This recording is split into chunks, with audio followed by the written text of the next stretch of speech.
দর্শক, আমাদের ব্যবহার করে ফেলে দেওয়া সাধারণ জিনিসগুলো থেকে একদমই প্রয়োজনীয় অসাধারণ কিছু তৈরি করতে চায়নারা যে সেরা, আজকের ভিডিওটি সেটাই প্রমাণ। পুরোপুরি দেখতে থাকুন, খুবই ভালো লাগবে। যেমন এগুলো দেখতে পাচ্ছেন, আমরা কোল্ড ড্রিঙ্কস যে খাই, এনার্জি ড্রিঙ্কস গুলো, ওইগুলোর যে স্টিলের ক্যান বোতল থাকে, এগুলো কিন্তু আমরা ফেলে দিই।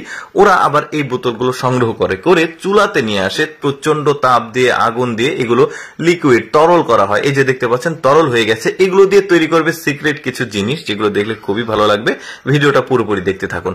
এই যে দেখুন তরল যেটা হয়ে গেছে, স্টিলের ক্যাঙের বোতল যেটা পুড়িয়ে এটা নিয়ে এসে একটা ফ্রেম তৈরি করা হয়েছে।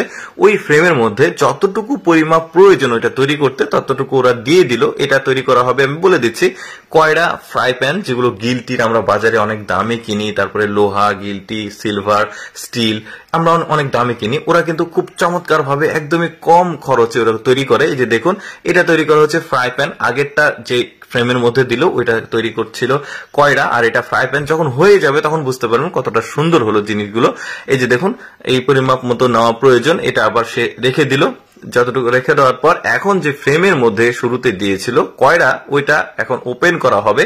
ওপেন করার আগে যে হাতলটা থাকে, যেটা দিয়ে আপনি ধরবেন আর কি, ওই কয়লা বা ফ্রাই প্যান যেটাই বলেন, ওইটাকে তৈরি করছে। ওইটা একটা ছিদ্র রয়েছে, যে ছিদ্র দিয়ে ওই লিকুইড গুলো দিয়েছিল, স্টিলের ক্যাঙের বোতল পুড়িয়ে যে তরল গুলো হয়েছিল, ওই তরল গুলো এই ছিদ্র দিয়ে দিয়েছিল। এখন ওই ছিদ্রের মধ্যে একটা রড দিয়ে দিল, যেটা হাতল তৈরি করা হবে।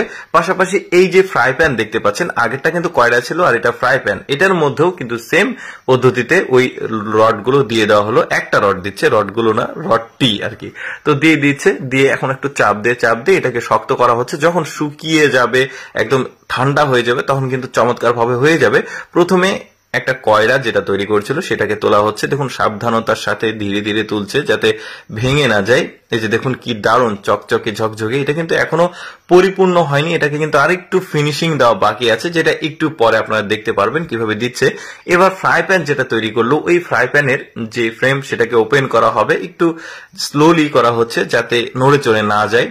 এই যে দেখতে পাচ্ছেন তুলে ফেলেছে। এবার এটাকে বের করবে এখান থেকে। দেখুন এটা হচ্ছে ফ্রাই প্যান, যেহেতু ফিনিশিং দেওয়া হয়নি, এখন কিন্তু জিনিসটাকে সুন্দরভাবে ফিনিশিং দিবে। এই যে দেখতে পাচ্ছেন একটু ঠান্ডা পানি দিচ্ছে, যাতে উনি আসলে কাজ বাকি যেগুলো আছে সেগুলো করতে পারে।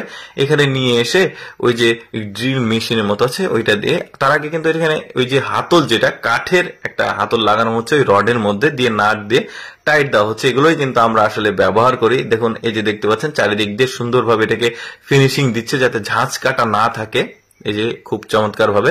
দর্শক, কেমন লাগলো আজকের এই ভিডিওটি অবশ্যই কমেন্ট করে জানাবেন।